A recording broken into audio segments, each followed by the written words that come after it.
Salut Stan, c'est un plaisir de te recevoir sur la chaîne et sur le podcast. Merci à toi d'être avec nous. Merci pour ton invitation. Alors, on va passer les traditionnelles présentations dans le sens où de toute façon, 99% des gens qui vont regarder cette interview te connaissent. Déjà parce que tu es la plus grosse chaîne de marketing francophone actuellement. Tu viens de passer les 300 000 abonnés. D'ailleurs, félicitations au passage. Merci. Et, Ouais. et puis aussi parce qu'on a vu ta tronche un petit peu partout récemment avec la promotion de ton livre. Tu as fait plein d'interviews. Donc, je pense que les gens t'ont vu. Et maintenant, en plus, ils vont te voir dans les librairies, un petit peu partout. Donc, simplement, je voudrais revenir sur un truc. C'est que toi, arrête-moi si je me trompe, tu n'as jamais été salarié. Non, le plus proche que j'ai été, j'ai fait des petits stages dans des entreprises. J'ai fait un stage de 6 mois dans une entreprise dans la télé. C'est le plus proche que j'ai été d'être salarié. Ok. Et donc, contrairement à finalement pas mal d'entrepreneurs du web qui ont ce storytelling-là, moi y compris, j'ai été salarié pendant des années et je supportais plus mon patron, je supportais plus de travailler pour les rêves d'un autre, etc. Et un jour, j'ai eu un déclic et j'ai décidé de dire merde à mon patron. C'est le storytelling assez classique finalement. Ouais. Toi, t'as pas eu ce déclic lié à l'inconfort du salariat. Ça a été quoi ton déclic à toi? Moi, je pense qu'effectivement, j'ai eu en fait peut-être 4 5 ans d'avance sur la courbe normale qui aurait dû être, tu vois. Parce que moi, j'ai fait Ouais. école de commerce. Donc, en fait, normalement, en école de commerce, tu es sur un truc assez tracé, tu es assez content d'être dans ton truc. On t'emmerde pas trop en école de commerce. Une fois que tu as intégré, j'ai fait concours, j'ai fait prépa. Une fois que tu as intégré, on t'embête pas trop. Donc, tu peux facilement être sur des rails et te retrouver voilà, 5 6 ans plus tard à te dire, OK, bon, là, ça fait 4 ans que je bosse et je commence à me dire que peut-être je devrais trouver une autre porte. Et moi, en fait, ce déclic-là, il est arrivé pendant que j'étais en école de commerce. Mhm. En gros, au bout d'un an. Et il y avait plusieurs facteurs. Il y avait le côté vraiment. J'ai eu de la chance de pas m'intégrer très bien dans mon école de commerce, paradoxalement, dans le sens où j'avais du mal, honnêtement, à supporter les gens. C'était une culture très, très centrée sur la réputation, l'image, qui te connaît, dans quel club, qui a le bon polo, qui n'a pas le bon polo, qui est dans la bonne association, qui n'est pas dans la bonne association. Et du coup, ça, c'est un truc qui m'a. Je suis rentré dedans, je me suis dit, vas-y, il faut que je devienne populaire, comme tout le monde fait la course à être populaire. Et en gros, j'ai tenu littéralement 1 mois et demi, quoi. Et en gros, littéralement, je me souviens du moment où j'ai dit, putain, j'en ai marre. C'était le week-end d'intégration. qui est, c'est le week-end, qui est pas du coup le premier week-end, mais c'est le premier gros week-end de fête où tout le monde va. Et c'est ce qu'ils faisaient. Moi, j'étais à l'ESSEC. Ce qu'ils faisaient, c'était qu'ils prenaient un truc qui s'appelle le train disco. En gros, ils te prennent un train qui est transformé en boîte de nuit entièrement toute la nuit. Et ça prend genre 8 heures. Donc, enfin, en gros c'est le cauchemar sur Terre. Ça t'a T'es saoulé. coincé, t'es coincé. En gros, t'es coincé dans une boîte de nuit. Et tu veux pas rentrer chez toi. Mhm. Tu peux pas aller dormir parce que tu es dans un putain de boîte de nuit, de train qui tu peux pas t'arrêter, tu vois. Et Si tu tu kiffes pas les es boîtes, coincé un peu dans le truc de l'enfer et tout, avec tout le monde qui te fait chier, qui te force à boire. Vas-y, si tu bois pas, tu peux pas bouger parce que comme c'est un train, en fait, s'il y a genre 15 personnes qui sont en bar, Mhm. bah, c'est fini. Tu bouges plus, tu vois, tu peux plus traverser cette zone parce que tout est super étroit. Moi, tu te retrouves coincé devant et littéralement, tu es 40 minutes dans un truc, dans un compartiment, à te dire, putain, je vais aller de l'autre côté retrouver mes potes, mais je suis coincé, il faut que j'attende que ça se débloque, tu vois. Ok. Voilà, donc bref, tu vois. Et moi, du coup, ça m'a saoulé. Je me suis dit, en gros, ma vie, si je continue en école de commerce, ça va être avec ces gens, tu vois. Et il y avait cet aspect-là social qui, moi, me saoulait. Il y avait l'aspect cours où je me disais, putain, les cours qu'on est en train de me faire là, c'est n'importe quoi. C'est vraiment. euh, Regarde ce que le prof te dit, répète le truc dans un PowerPoint avec du bullshit, quoi. C'était beaucoup de pipeaux, notamment en marketing. C'était beaucoup de voilà mon plan marketing à 12 ans, voilà combien de millions je vais générer. Le Mhm. truc, c'est que tu as juste écrit des trucs sur un PowerPoint, tu vois. Et c'était juste comment est-ce que j'écris des trucs sur le PowerPoint qui vont avoir l'air bien aux yeux du prof pour avoir une bonne note. C'était globalement assez facile et c'était pas très challengeant. Je me dis, mais en gros, voilà, ce que j'ai là, c'est un microcosme de ce que je vais avoir dans le futur.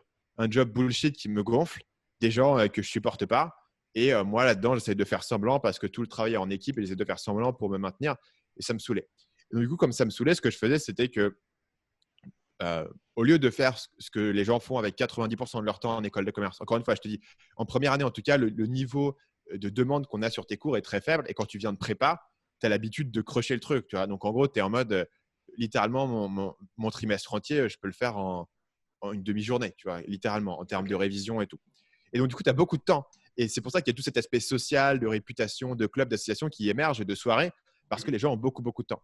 Et moi, du coup, ce que j'ai fait, c'est que je me suis mis à lire. Je me suis mis à lire et c'est à ce moment-là que j'ai commencé à lire beaucoup dans le dev perso, aussi dans la séduction. Petit à petit, j'ai commencé à lire quelques trucs sur le business en ligne.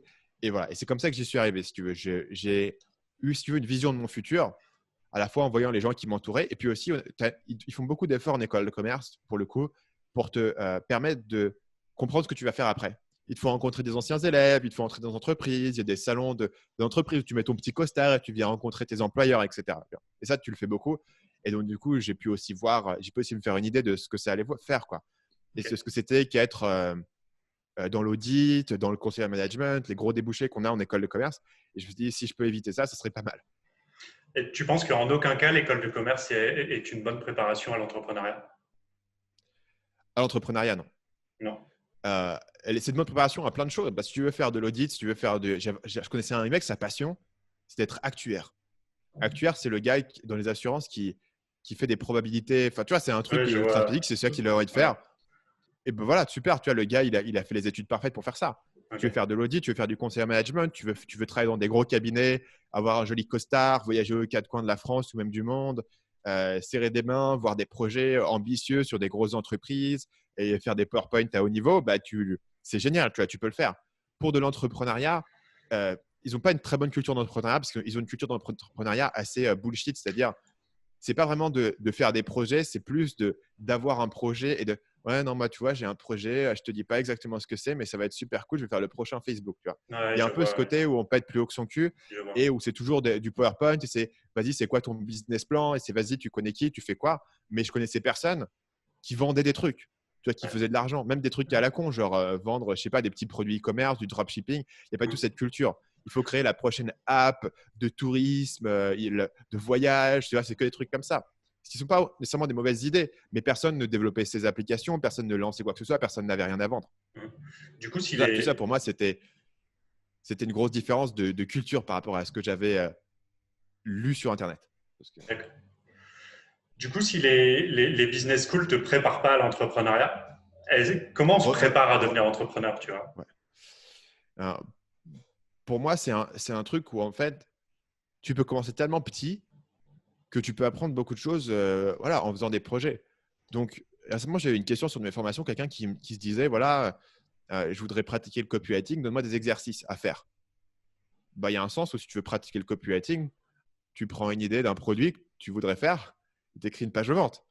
Je ne te dis pas que ta page de vente, elle va vendre, je ne te dis pas que ça va marcher directement. Mais tu pratiques. Et je pense que la meilleure préparation à devenir entrepreneur, c'est de faire des petits projets à la con, des petites bidouilles, Ouais. tu vois.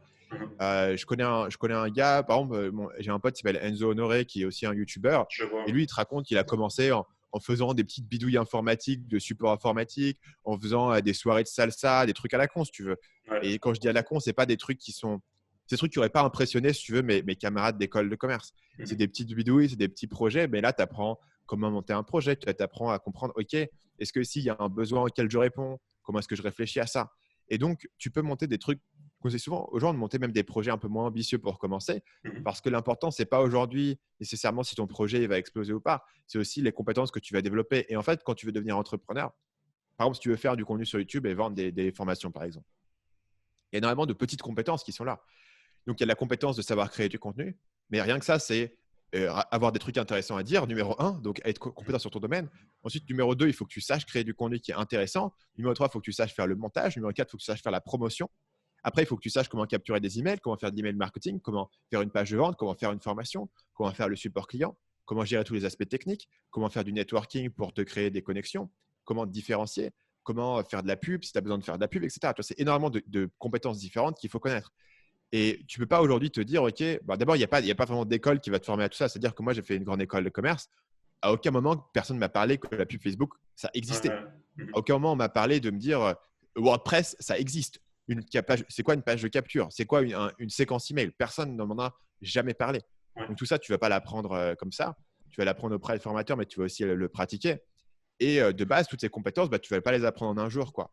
Donc il y a un sens où commencer par un plus petit projet, si tu commences par un projet où tu vends des services informatiques à la petite sauvette, à la femme de ton cousin, du voisin, du machin, ben, tu vas apprendre comment est-ce que tu vends ton truc, comment est-ce que tu as un service derrière, comment est-ce que tu pitches ton truc, comment est-ce que tu poses les bonnes questions. Et ça t'évite, tu vois, c'est comme le projet les plus petits, ça t'évite de connaître tous les détails. Ouais. Donc moi, par exemple, tu vois, si tu voulais demain lancer une boîte, je sais pas, qui faisait de la fabrication, je sais pas, de brosses à dents, un truc comme ça, de brosses à dents électriques, tu vois, ta nouvelle brosse à dents électrique, c'est pareil, il y a plein de compétences qui rentrent là-dedans. Mais moi, si je rentre là-dedans, je me dis, bon, au moins, le site web, je sais comment le faire, les séquences email, je sais comment le faire, le positionnement, je sais comment le faire, les pubs, je sais comment les faire. Bah, il me reste des trucs à apprendre. Si tu veux, tout business a des trucs qu'il faut que tu apprennes. Mais plus tu as pu apprendre avec des projets un peu plus petits, un peu plus simples, ces compétences, tu as pu pratiquer, bah, au moins, tu as des cordes à ton arc. Tu vois, as toujours des trucs à apprendre, mais au moins pouvoir pratiquer. Et le simple fait de pouvoir pratiquer, d'apprendre à vendre un produit, c'est important parce que tu apprends à la fois les questions à poser, mais tu apprends aussi en fait cette idée de pour que je vende un truc, il faut vraiment que les gens aient un besoin derrière en fait. Mhm. Et tu découvres que les gens n'achètent pas, c'est une grosse erreur que beaucoup de débutants font, les gens n'achètent pas juste parce que vaguement ce que tu fais c'est intéressant. Tu vois, ça te dit, ok, il y a une vraie barrière qui est, si je ne dépasse pas cette barrière d'utilité de mon produit et de la douleur que les gens ont, ils vont jamais acheter en fait. Et donc tu commences à réfléchir, ok, qu'est-ce que les gens veulent vraiment et pas juste un truc qui est cool. Et ça, Bien c'est sûr. quelque chose qui est, même sur un tout petit projet, tu veux vendre des t-shirts à la sauvette, tu apprendras ça. Tu veux vendre un petit service, tu veux vendre un petit consulting, tu veux vendre un petit produit, tu vois, e-commerce, en dropshipping. Ça, tu vas l'apprendre assez rapidement. Et, euh, et voilà. Et c'est pour ça, si je dis comment on se prépare, je conseillerais aux gens de prendre des petits projets, même si ce n'est pas forcément exactement ce que tu veux faire au final, même si ce n'est pas forcément l'idée la plus originale, la plus ambitieuse. Même si tu fais une idée pas très originale, qui marche pas trop, bah, tu auras au moins appris à créer un site, à créer du contenu, à vendre, à parler à quelques clients. Tu te seras un peu cassé les dents, mais tu auras appris au moins des compétences qui te serviront pour le deuxième projet. C'est intéressant, ok. Et toi, maintenant, tu as créé l'un des plus gros business de l'industrie, tu vois, tu es un des plus gros en francophonie. À la base, justement, quand tu as commencé, est-ce que tu avais directement l'ambition de créer quelque chose de si énorme ou c'était quoi en fait tes objectifs à la base quand tu as débuté et dans un deuxième temps, comment est-ce que ces objectifs ont évolué avec le temps Quand j'ai débuté dans le business en ligne ou sur Marketing Mania spécifiquement. dans le business en ligne? Hmm. Au départ, moi, j'ai commencé dans le business en ligne avec une idée assez naïve en fait de la manière dont ça allait se passer. Dans ma tête, ce que j'allais faire, c'est que j'allais faire un site, voilà, un premier site. Ça allait commencer à gagner quelques milliers d'euros. J'allais faire un deuxième site, un troisième site, et j'allais pouvoir monter plein de business en parallèle. Ils allaient tous gagner de l'argent en automatique. Assez rapidement, je me suis aperçu que c'était pas du tout aussi facile que ça de faire des sites qui gagnaient de l'argent en automatique et qu'il allait falloir mettre beaucoup plus d'efforts et de différenciation et simplement devenir compétent dans ce que je faisais. Au départ, je ne comprenais pas le marketing, le copywriting, etc. Mais j'avais toujours eu cette idée de dire, OK, je voudrais aller au-delà du site que je faisais. Mais finalement, je suis resté assez longtemps sur le premier business que j'ai fait, qui était le business séduction, parce que ça a pris plusieurs années au final de Combien vraiment d'années commencer juste? à le maîtriser. J'aime bien Pardon? situer un peu combien d'années ça t'a pris. J'aime bien situer Donc, le donc temps que j'ai ça prend. commencé, j'ai commencé à bosser en ligne en 2012. Mhm. J'ai commencé à gagner de l'argent en 2013. Mhm. J'ai lancé Marketing Mania en 2015 et j'ai lâché plus ou moins la séduction vraiment en 2016, pour D'accord. te donner, tu vois. Donc, entre 2012 et 2016, la séduction, c'était une partie au départ majeure et après fin 2015, c'était une part de moins en moins forte. Et en 2016, c'est le moment où j'ai complètement switché off. Mais j'ai passé quand même plusieurs années à bosser dessus, où c'était mon projet principal en fait. Même si au départ, je ne sais pas si j'aurais lancé ce projet si je m'étais dit je vais devenir le mec qui fait de la séduction. Dans ma tête, c'était juste je vais être un mec qui a plein de projets, qui fait plein de trucs en parallèle, etc. Ce que beaucoup de gens pensent qu'ils vont faire, mais au final, ce n'est pas forcément réaliste parce que c'est déjà suffisamment difficile de faire un projet qui marche. Si tu as un projet qui marche, tu vas dire bah, j'ai envie qu'il marche 2 fois mieux. Bien Et sûr. peut-être pas, je vais monter un autre projet à partir de zéro et ça va me reprendre 9 mois de comprendre, euh, de faire sens du marché. Mhm. Donc, j'avais toujours eu cette idée, mais moi, j'avais l'ambition au départ de me dire, en gros, la semaine de 4 heures, quoi. Donc, c'est pas en termes de travailler justement 4 heures, mais vraiment une idée de te dire, ce qu'il me faut, c'est un flux financier de X par mois. Voilà. Et je sais pas combien je le définirais, mais moi, j'ai toujours vécu pour pas beaucoup d'argent. À Mhm. l'époque, quand j'ai commencé, moi, j'étais étudiant, si tu veux. Donc, mes dépenses financières et mes besoins financiers, mon échelle financière était assez basse. J'avais eu l'ambition très rapidement de partir à l'étranger. Donc, disons que je me disais, si je peux faire 5 ou 10 000 euros par mois avec ces sites-là, je serais content, tu vois, et ça serait la base et je pourrais très bien vivre avec ça et je peux vivre avec peu de trucs. Ok. Et, euh, et en fait, le moment où ça a commencé à changer, c'est après, enfin, moi, je pourrais toujours aujourd'hui vivre avec ce niveau, tu vois. J'ai pas Ouais. beaucoup augmenté mes dépenses, Mhm. mais enfin, je les ai quand même un peu augmentées, mais pas tant que ça. Ce qui a changé, c'est que j'ai commencé à avoir en fait beaucoup d'opportunités autour de moi. Et j'ai commencé à me dire, bah, tiens, il y a plein d'opportunités que je ne peux pas saisir parce que je suis trop petit en termes de business, en termes d'équipe, en termes de ressources. Tu vois. Et donc, du coup, je me suis étendu sur des opportunités que je voyais au fur et à mesure et j'ai été sur des trucs de plus en plus gros. Et aujourd'hui encore, je continue. Là, je suis sur une nouvelle période d'expansion en termes de projet parce que mon livre vient de se terminer et le livre, ça a été un truc qui m'a focalisé pendant quasiment un an.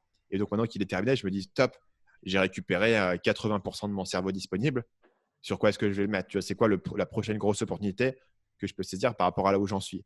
En fait, tu t'aperçois qu'à chaque fois que tu fais quelque chose, ça t'ouvre la porte vers un truc qui est un cran plus grand. C'est aussi pour ça que c'est pas trop grave de commencer avec des trucs qui sont assez petits. Ça t'ouvre la porte en termes de connexion, en termes de réseau, en termes de compétences que toi tu as, en termes de ressources aussi que tu as. C'est-à-dire qu'aujourd'hui, si tu as des ressources à la fois en termes de mon audience, l'argent que j'ai, que je génère, que je peux réinvestir, et mon équipe à plein temps. J'ai 4 personnes aujourd'hui qui travaillent à plein temps sur Marketing Mania.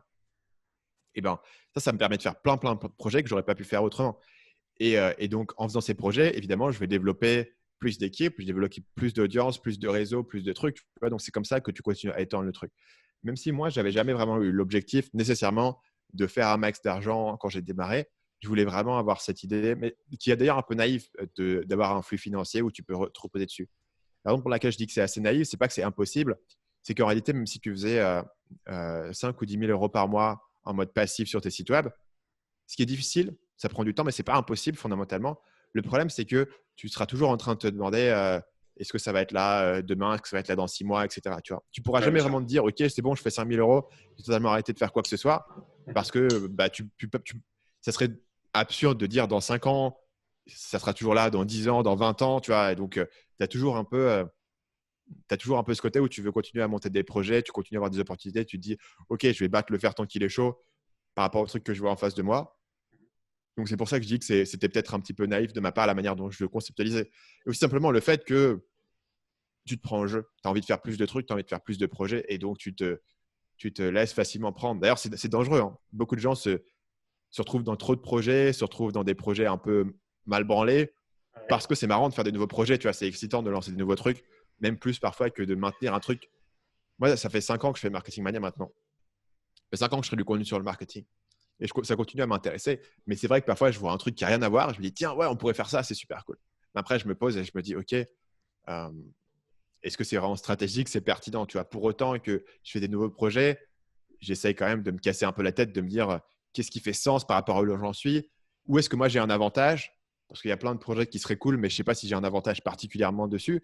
Si mon audience ne s'applique pas, c'est pas un truc qui demande mon équipe en particulier, tu vois. Si j'ai pas d'avantage pour faire cette idée, peut-être que je vais la laisser à quelqu'un d'autre qui part de zéro et qui est prêt à la monter. D'accord. Donc là, c'est quoi du coup ta vision avec Marketing Mania? Parce que à la base, tu voulais un lifestyle business. Ouais, Maintenant, tu es plus dans une dynamique de créer un empire pour utiliser tes propres termes que tu as utilisés dans le ouais, titre de ton livre d'ailleurs. C'est quoi ta vision à 5 à 10 ans avec Marketing Mania? ouais.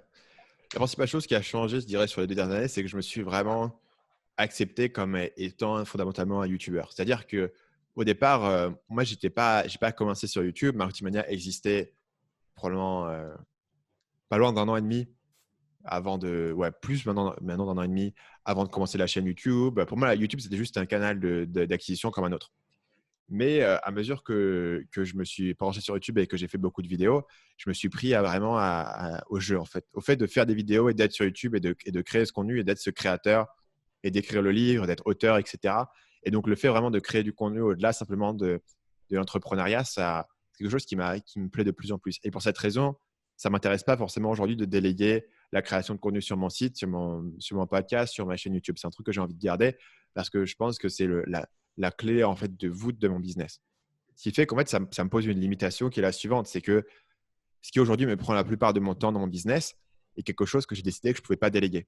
Contrairement, si tu veux, si tu fais aujourd'hui un site e-commerce, par exemple, tu peux tout déléguer.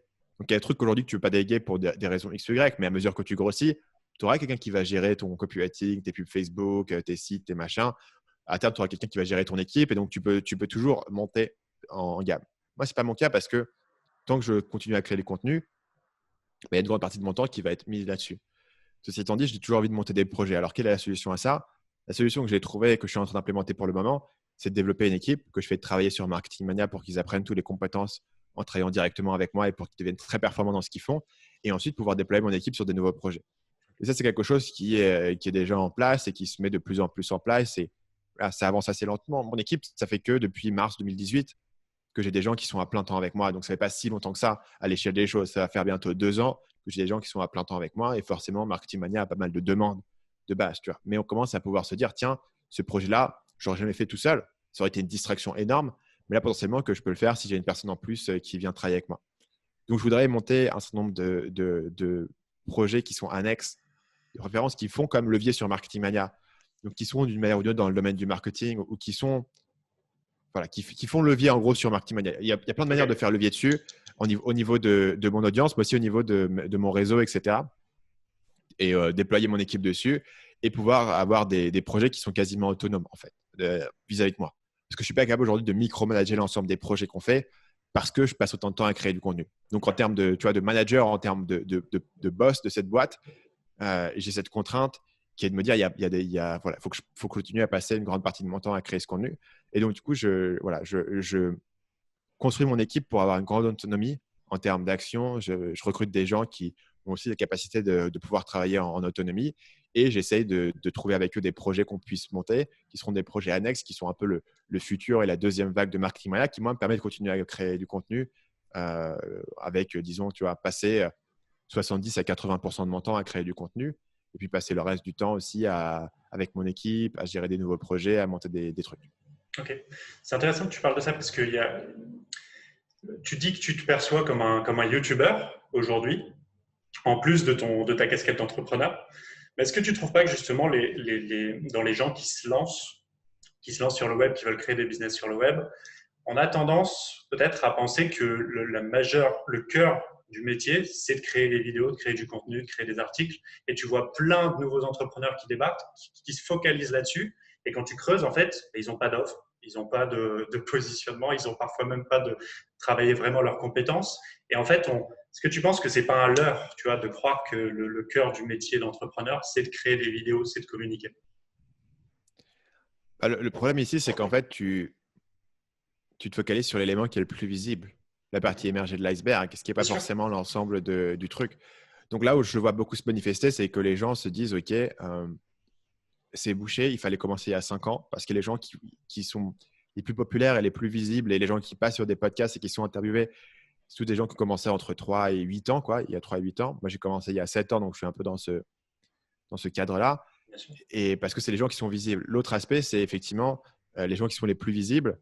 C'est les gens qui créent du contenu sur comment faire du marketing, comment vendre des trucs. Pourquoi? Parce que c'est eux qui ont un incentive, une raison, une motivation à parler de leur projet, à parler de leurs chiffres et à te parler de leur succès.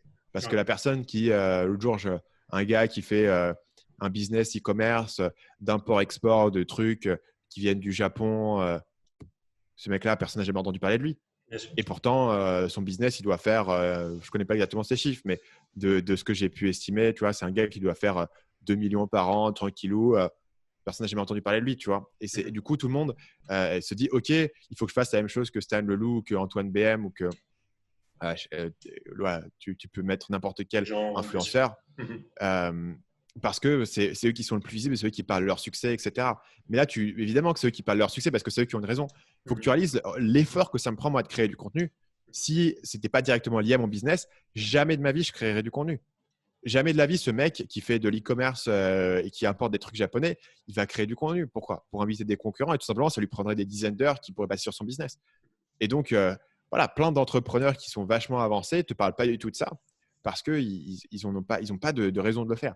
Et donc, les gens, ça leur donne une idée un peu biaisée de « Ok, il faut absolument… Tous les gens que je vois qui sont connus sur ce domaine, ils font de la vente de formation, donc il faut que je fasse de la vente de formation sur le marketing. Et c'est le seul truc qui marche. Et donc du coup, ils se lancent sur un truc qui est en fait une petite fraction du marché. C'est juste la fraction qui est la plus visible. Et effectivement, comme tu le dis, ils vont reproduire le truc qui est le plus visible. C'est-à-dire, dans mon cas, voilà, les vidéos YouTube, etc., sans réaliser qu'en fait, avant de commencer Marketing Mania, j'avais passé environ 3 ans, 3 ans et demi à faire du copywriting, développer des compétences profondes, dans des offres de séduction, voilà, développer ses compétences. Et ce qui a fait que ma chaîne a marché, c'est pas juste de faire des vidéos YouTube, c'est de faire des vidéos YouTube avec un niveau d'analyse et de connaissances que peu de gens pouvaient apporter parce que j'avais fait des éléments derrière, tu vois. Donc, si tu répliques juste la surface de ce que tu vois aujourd'hui sans comprendre d'où ça vient, voilà, c'est compliqué de donner des conseils marketing si toi-même, tu commences à partir de zéro aujourd'hui et tu veux donner des conseils marketing, tu vas juste répéter ce que les autres font. Et par définition, si tu répètes ce que les gens qui sont déjà bien installés font, c'est du déjà vu et tu as peu de chances de vraiment développer un truc.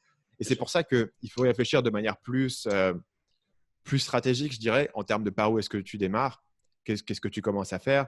Effectivement, moi, je suis assez fan de commencer par faire un modèle un peu plus de service, de coaching, etc. Ouais, Ce sont des d'accord. business qui ne sont pas Ça, c'est scalables, intéressant. qui sont un peu chiants, mais tu peux commencer.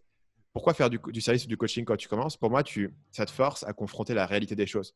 Tu peux faire des vidéos pendant 3 ans et jamais parler à une personne, jamais parler à un client. Tu dis, comment ça se fait que je ne fasse pas de vues?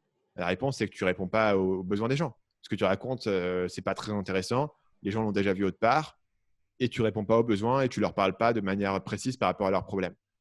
Ça, tu peux faire des vidéos pendant 3 ans et te dire, mais pourquoi ça ne marche pas? Si tu vas aller prospecter des clients, au bout de 3 semaines, tu vas t'en apercevoir. Tu vas te dire, OK, mais j'envoie des emails aux gens, ils ne me répondent pas. Ça ne les intéresse pas. Je leur parle au téléphone, ils sont vite fait intéressés et ensuite, je leur envoie un devis et ils s'en foutent. Il y a un problème dans mon offre. OK, je vais commencer à essayer de comprendre ce qui intéresse vraiment les gens. Je vais poser des questions. Je vais dire, OK, moi aussi, qu'est-ce qui vous convaincrait, vous, de m'engager? Qu'est-ce qui fait que vous avez un problème ici?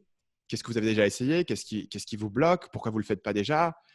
Est-ce qu'il y a un moyen de le structurer, etc. Tu te forces, en fait, parce que tu es au contact avec la personne et parce que c'est tellement douloureux de prendre des râteaux à chaque fois, ça te force vraiment à réfléchir. Et donc, du coup, tu vas beaucoup plus rapidement développer cette proposition de valeur et ces compétences-là parce que tu es au contact. Et il y a un truc très fort du contenu web qui devrait toucher beaucoup plus de monde avec ton contenu. Le désavantage de ça et le pendant des trucs, c'est que tu peux très facilement perdre contact et être caché derrière ton truc. Bien sûr. Et si ta stratégie de contenu, c'est je vois ce qui marche pour les autres et je vais faire la même chose, en gros, tu te bases sur un reflet déformant. Le contenu que moi je crée est un reflet de ce que je pense que mon audience veut. Mais toi, quand tu vas regarder, tu vas faire un reflet d'un reflet d'un reflet, ça marche plus. Il faut que tu comprennes, OK, quel est ton client et quel est le client directement à qui tu parles. Bien sûr. Et évidemment, c'est beaucoup plus de boulot d'aller vraiment chercher le client là où il se trouve et d'aller le creuser, d'être au téléphone et d'envoyer des emails et de te prendre des râteaux que de dire, OK, j'ai vu telle personne et je vais faire un peu la même chose. Mais comme en fait, tu ne comprends pas les inputs que la personne a. Moi, si tu copies mon contenu, tu ne comprends pas l'ensemble des sondages que j'ai, tu ne comprends pas l'ensemble des clients que j'ai qui m'envoient des emails tous les jours, je réponds à leurs questions tous les jours, etc. Ce que je présente est informé de cette recherche, mais c'est un truc qui est distillé, tu vois. Tu ne peux pas, en voyant ce que je fais, comprendre vraiment le besoin qui était en amont. Et c'est pour ça qu'il faut…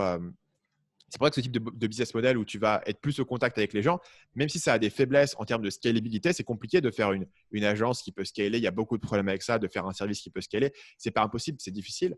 Mais par contre, pour démarrer, ça va te forcer à confronter des réalités que tu aurais pu facilement éviter sur un petit blog ou sur une chaîne YouTube. Ok.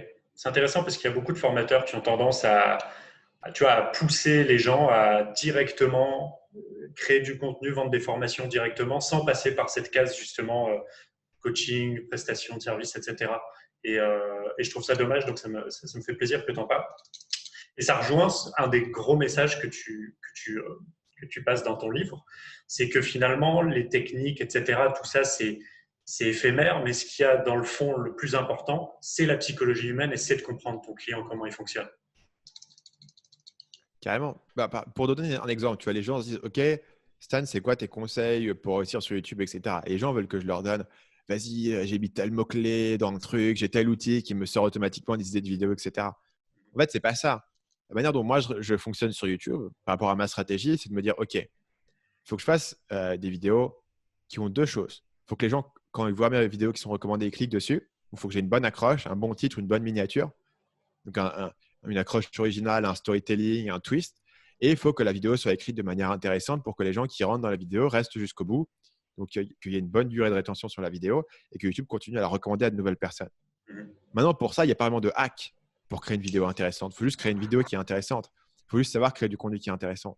Et ce qui fait que mes vidéos, j'ai appris à faire des vidéos intéressantes, c'est parce que j'ai passé beaucoup de temps à créer du contenu dans la séduction. C'est parce que j'ai passé beaucoup de temps à étudier le copywriting, les pages de vente.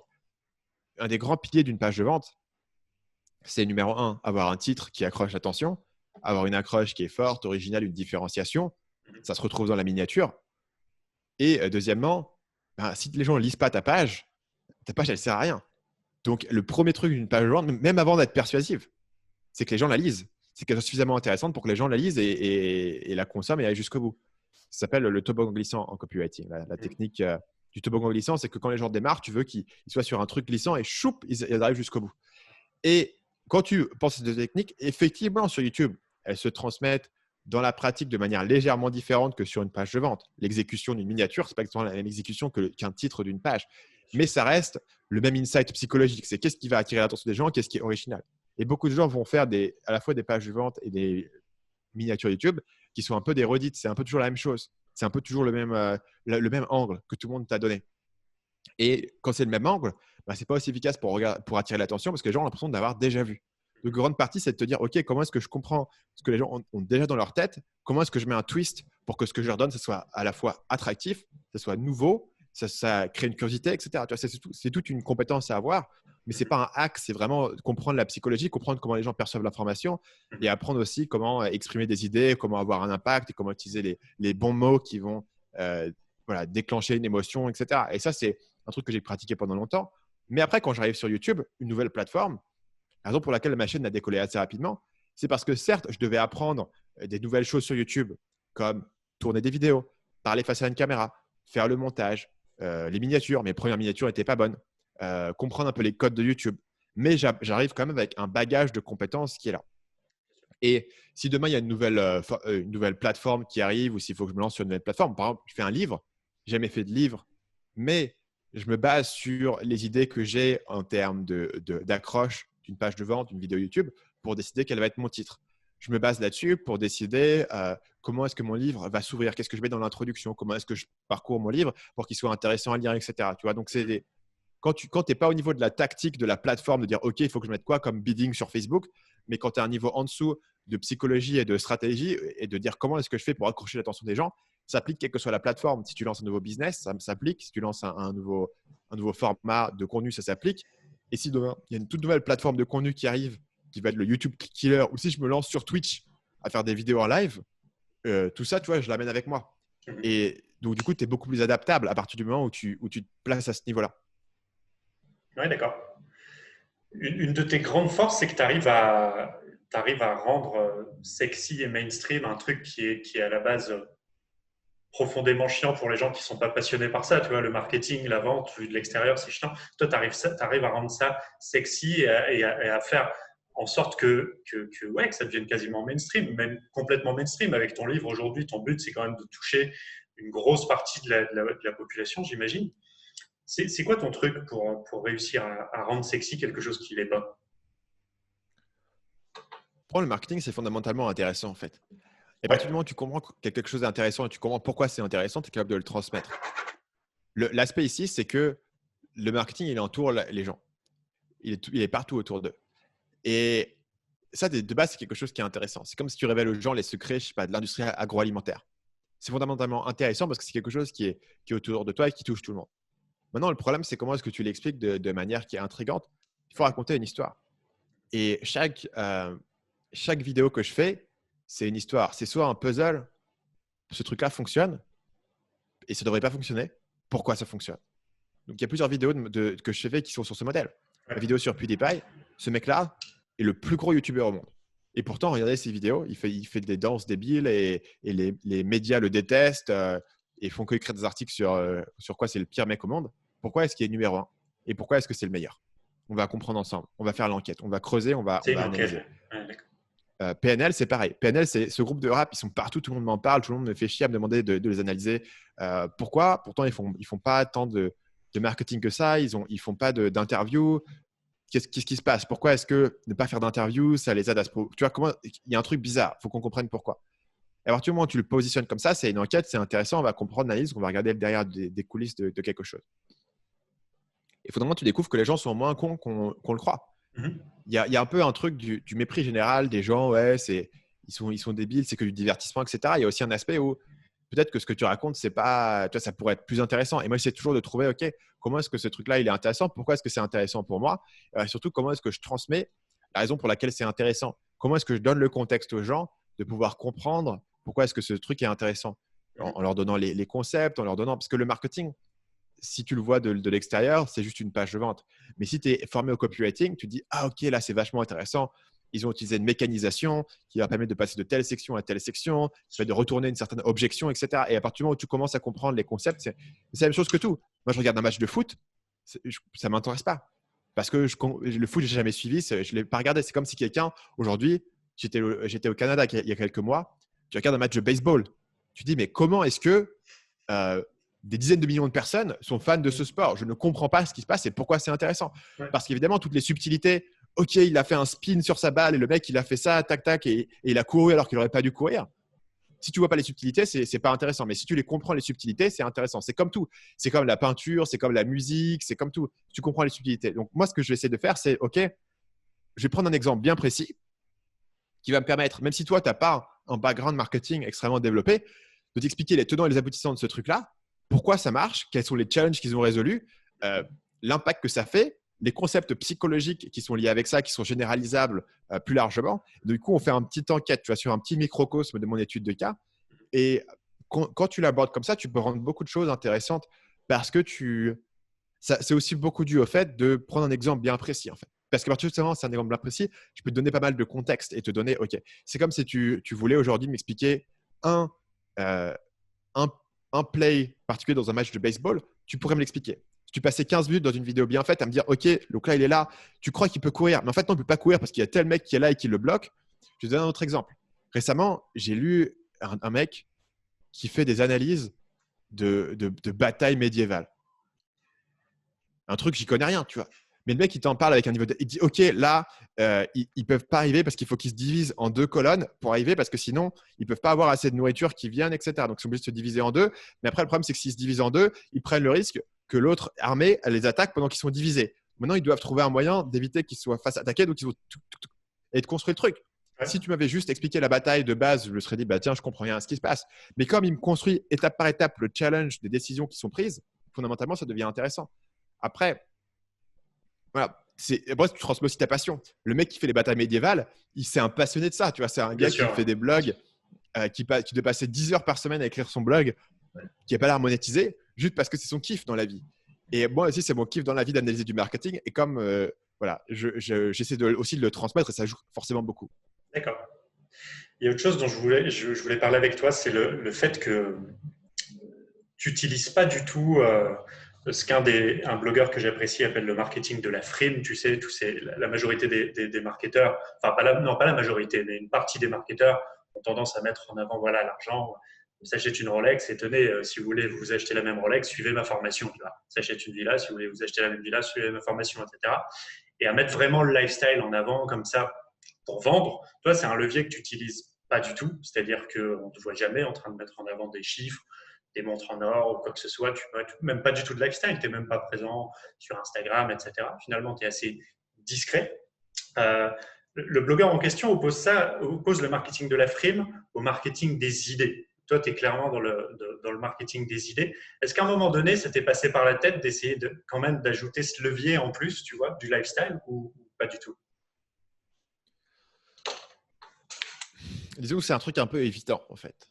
C'est un peu comme si tu fais de la nutrition, dire aux gens perdez 30 kilos sans effort, tu vois, c'est un truc qui est évident.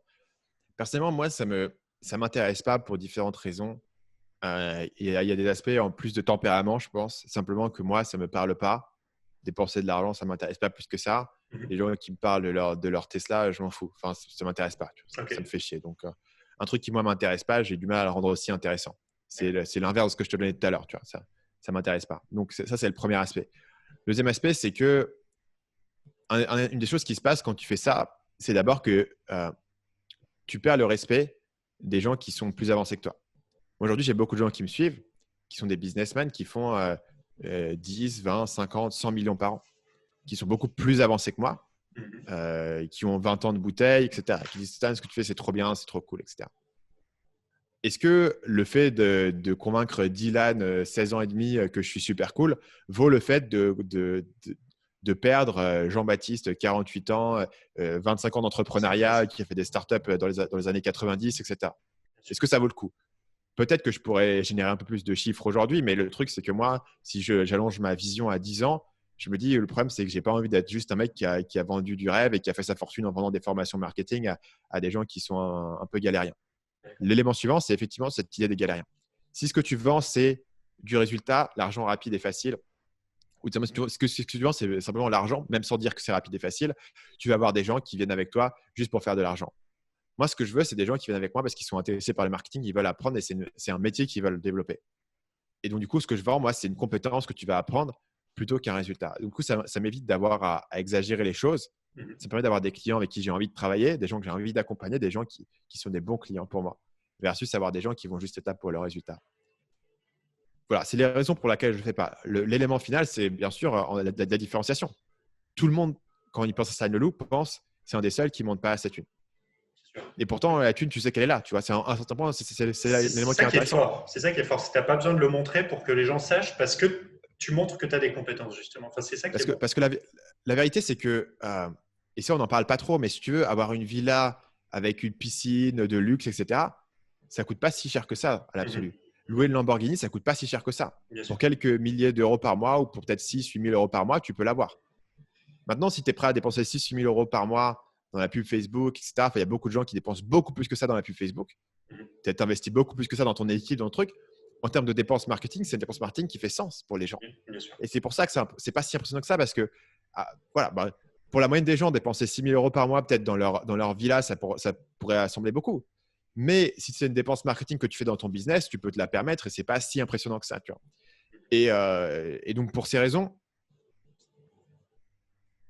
c'est impressionnant que pour les gens qui ne comprennent pas les ficelles. Et après, moi, j'ai atteint mon audience, mon truc, tu vois, je l'ai atteint sans faire ça. Et donc, après, pourquoi faire ce que tous les autres font alors que je réussis déjà mieux qu'eux? Ça n'aurait pas trop de sens. Bien sûr. Et après, moi, je vends, si tu veux, une image et un personnage qui est différent. L'image que je vends, c'est d'une personne qui est… c'est Marketing Mania. C'est simple. Le nom, tout est dans le nom. Marketing Mania, c'est un mec qui est maniaque du marketing. C'est sa passion, c'est son truc.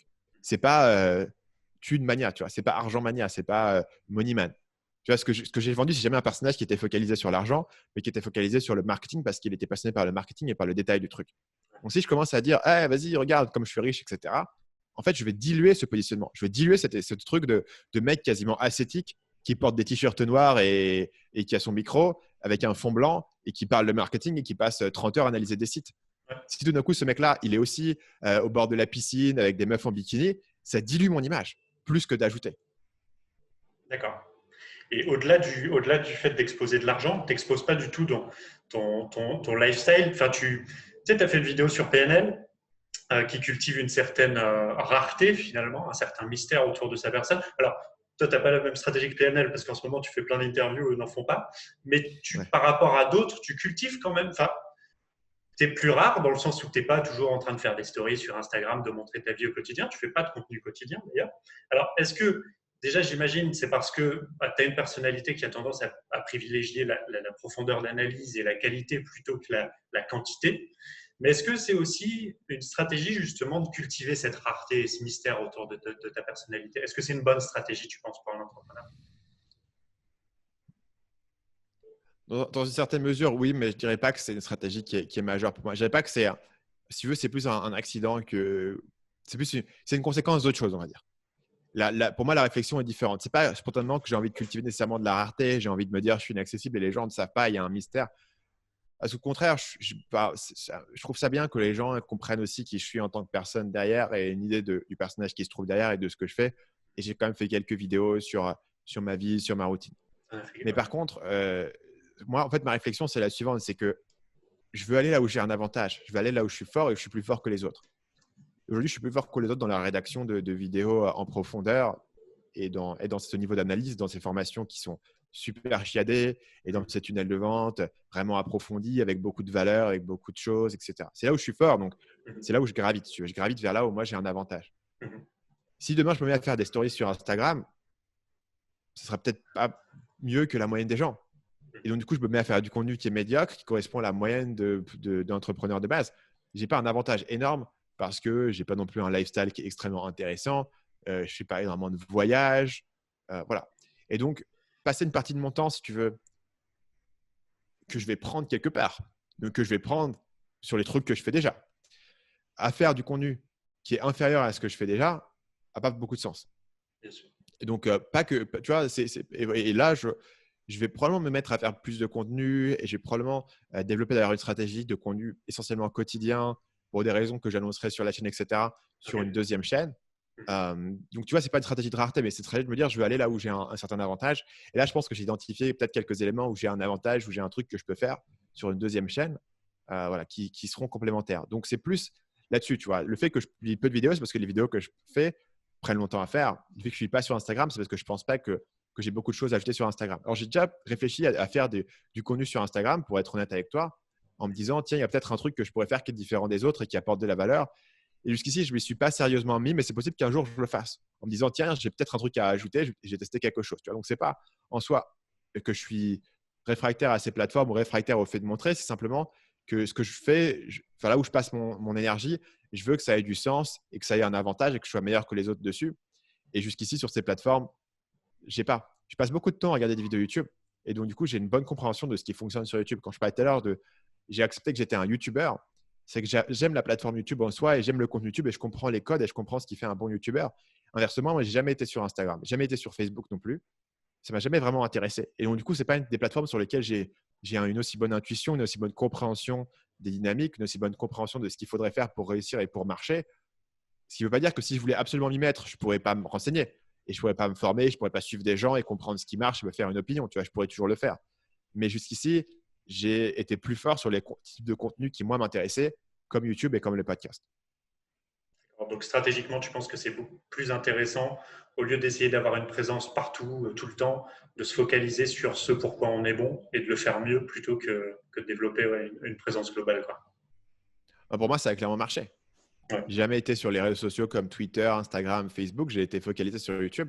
Mais les vidéos YouTube que j'ai faites vont avoir, je sais pas combien de fait le concurrent moyen, mais même les gros concurrents que j'ai dans mon domaine font 7 10 000 vues par vidéo. Euh, donc, je suis à un ordre de grandeur au moins plus grand que même mes plus gros concurrents qui ont beaucoup d'abonnés, etc.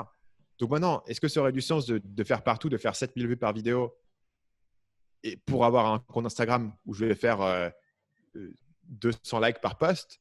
Pour moi, ce n'est pas un bon trade-off, tu vois. Ça va être le coup pour moi de me focaliser sur un truc et de développer un avantage dessus parce que les récompenses d'être le meilleur sur une plateforme plutôt qu'être un petit peu partout moyen, c'est un effet de levier qui est énorme, tu vois. En gros, c'est vraiment cet effet de tu peux avoir 1 + 1 = 2 en te diversifiant, mais si tu mets toute ton énergie sur une plateforme, ça va faire 5 ou 10. D'accord.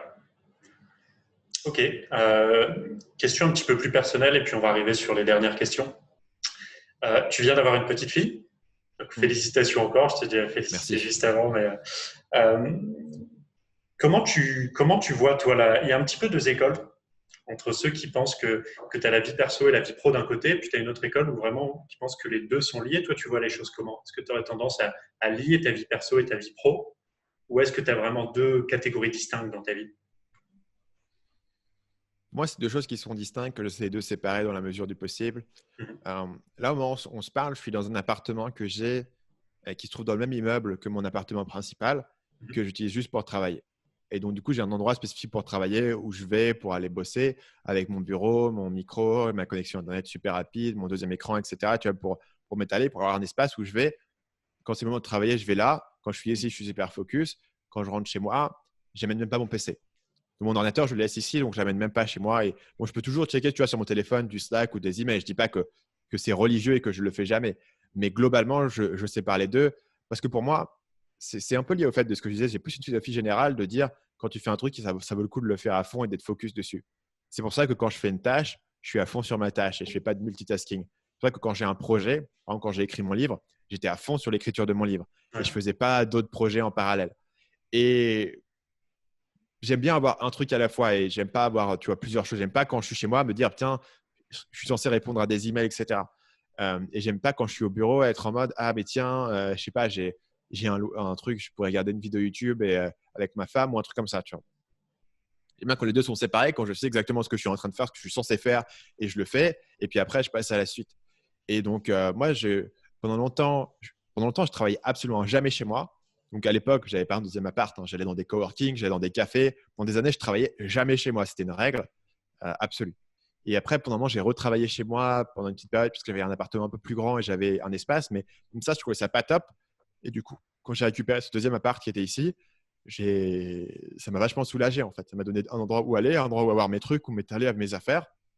Et c'est tout con, mais quand je suis chez moi, je suis pas en train de voir mon ordinateur qui est là en me disant bah tiens, j'ai oublié de faire tel ou tel truc, tu vois. Je le vois pas, il est pas là.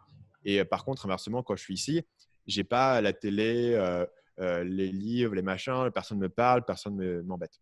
Soit tu es dans le perso à fond, soit tu es dans le pro à fond. Ok. Ouais. Euh, quand tu regardes ton parcours là, après coup, tu regardes en arrière, tu te dis putain, ça va, c'était facile, c'est allé vite, ou tu te dis putain, la route était quand même longue et j'en ai chié, quoi. Qu'est-ce que tu te dis quand tu regardes Ouais. ton parcours?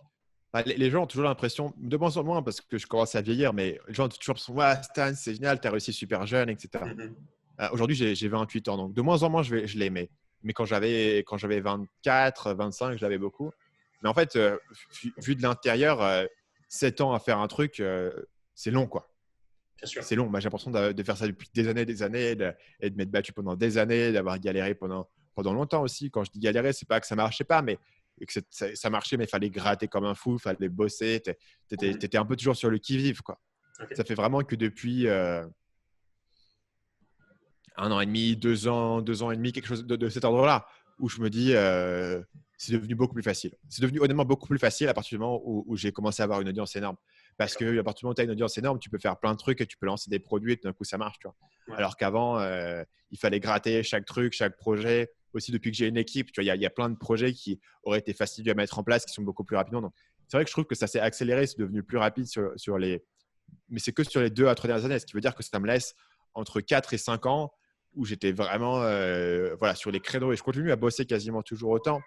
Mais c'est vrai que j'ai l'impression que il y a l'impression d'être plus sur une pente descendante. Alors qu'avant, j'ai l'impression d'être sur un truc où j'étais en train d'escalader, de gratter, de planter mon Python après le Python. Tu vois. Et là, c'est un peu plus de OK, on avance, on pousse le truc, on sait que ça marche. Mais voilà, ça a pris des années d'arriver là. Et à aucun moment, c'était clair où est-ce que j'allais terminer. À aucun moment, c'était clair que j'allais trouver un truc qui allait marcher aussi bien que Marketing Mania. À aucun moment, c'était clair que YouTube, ça allait marcher. Tu vois. Donc, c'était toujours, non seulement c'était beaucoup de boulot, c'est ce que les gens sous-estiment aussi. C'était beaucoup de boulot, mais sans garantie derrière ou sans débouché clair. Parce que moi, j'ai beaucoup bossé quand j'étais en prépa. Mais la prépa, c'était assez clair qu'au bout de 2 ans, tu allais passer ton concours. Potentiellement, tu allais faire une 3e année. Mais tu avais une fin qui était claire. Tu avais un résultat qui était clair. Tu savais où tu allais aller ensuite. Dans le business en ligne, tu dis, si ça se trouve, je vais jamais réussir à m'élever au-dessus de là où je suis aujourd'hui. Tu vois, si tu commences à gagner un peu d'argent et tu es à 2 à 3 000 euros, mais tu te dis, c'est pas assez encore, il faut que je monte d'un cran.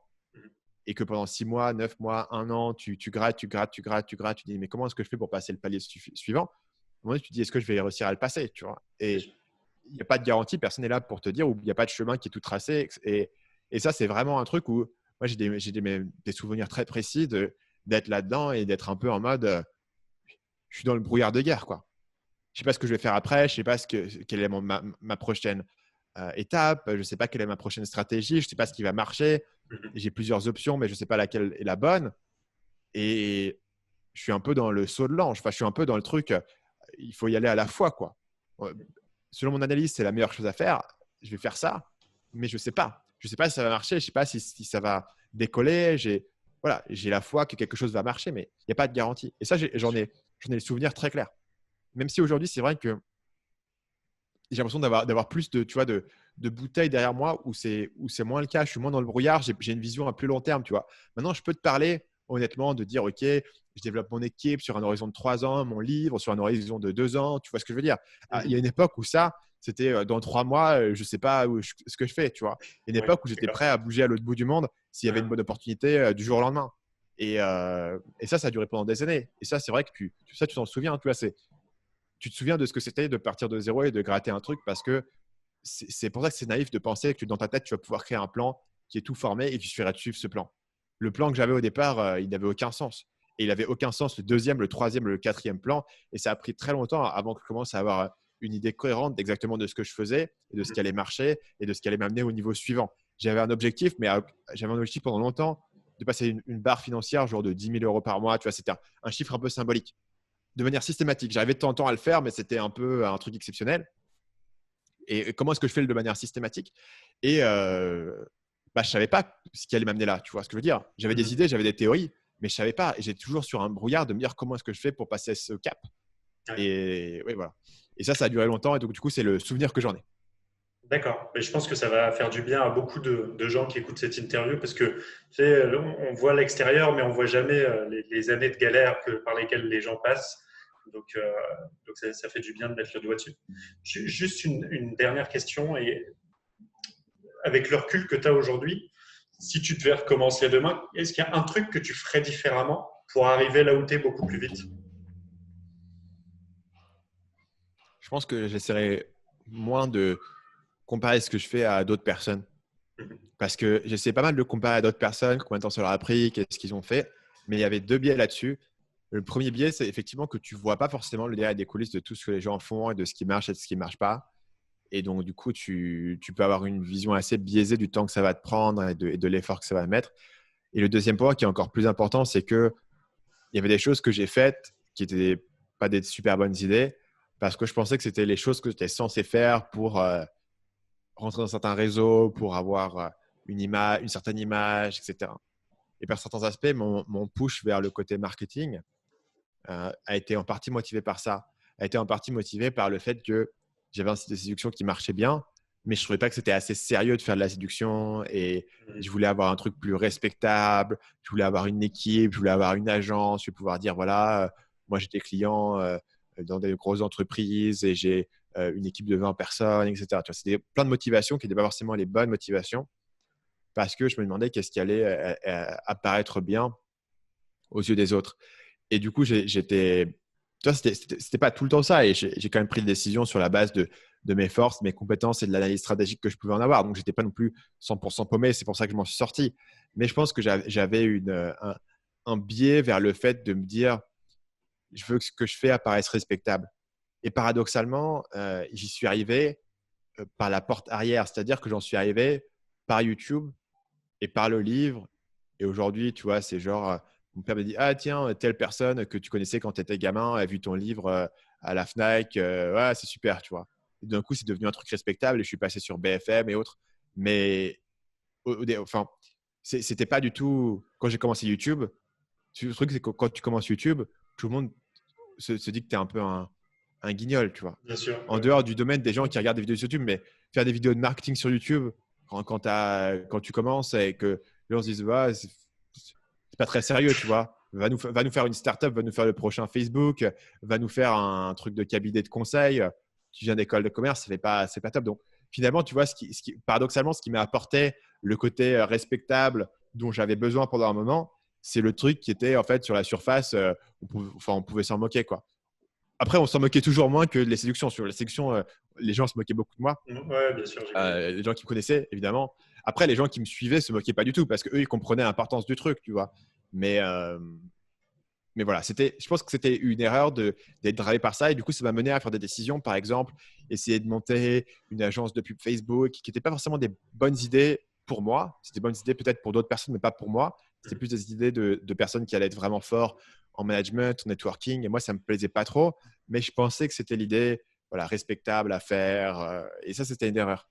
Alors que faire des vidéos YouTube, qui est moins respectable que faire une agence de pub, c'était évidemment beaucoup plus adapté par rapport à ma personnalité et par rapport à là où j'étais fort et où j'apportais de la valeur. D'accord. C'est parfait. Merci beaucoup, Stan. Tu veux dire un mot de la fin? Bah écoute, on peut s'arrêter là. Mot de la fin, pour les gens, j'ai sorti un livre qui s'appelle Voilà Votre empire ça. dans le sac à dos, si vous voulez aller Ouais. le checker. Il se trouve dans toutes les librairies, à la Fnac, sur Amazon. Et au moment où on parle, il vient de sortir en livre audio. Pas mal de gens m'avaient demandé le livre audio, il a pris un moment à sortir.